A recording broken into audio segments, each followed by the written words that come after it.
പീതരത്നത്തിന് എബ്രായ ഭാഷയിൽ ഓദേം എന്നാണ് പറയുന്നത്. ഗ്രീക്കിൽ ക്രുസോലിത്തോസ് എന്നും. വിശുദ്ധ നഗരത്തിൻ്റെ 7ാമത്തെ അടിസ്ഥാനം പീതരത്നമാണ്. പച്ചയും മഞ്ഞയും കലർന്ന ഈ ധാതു മഗ്നീഷ്യത്തിൻ്റെയും ഇരുമ്പിൻ്റെയും സിലിക്കേറ്റാണ്.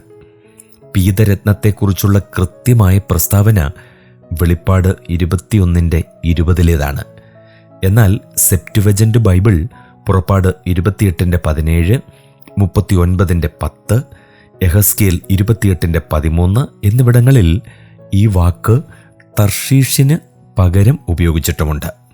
എബ്രായ ഭാഷയിൽ പുഷ്പരാഗത്തിന് തർഷീഷ് എന്നാണ് പറയുന്നത്. ഗ്രീക്കിൽ ബിറുല്ലോസ് എന്നും. ഇംഗ്ലീഷിൽ ബെറിൽ എന്ന് വിളിക്കുന്നത് ബെറില്യം അലൂമിനിയം സിലിക്കേറ്റിനെയാണ്. ഈ ലോഹം 1828 വരെ അറിയപ്പെട്ടിരുന്നില്ല. ദക്ഷിണ ഡക്കോട്ടയിലെ ഒരു ഖനിയിൽ നിന്നും ലഭിച്ച ഒരൊറ്റ പരലിന് 75 ടൺ ഭാരമുണ്ട്. വിഭിന്ന തരങ്ങളിലുള്ള രത്നങ്ങൾ ഇതിൽ ഉൾക്കൊള്ളുന്നു.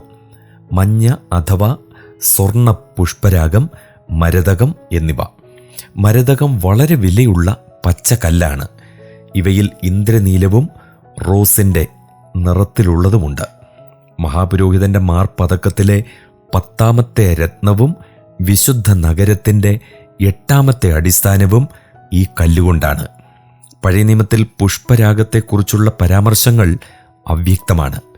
പുറപ്പാട് 28:20, 39:13, ഇയ്യോബ് 28:19, യെശയ്യാവ് 54:12, യെഹെസ്കേൽ 1:16, 10:9, 28:13, വെളിപ്പാട് 21:20.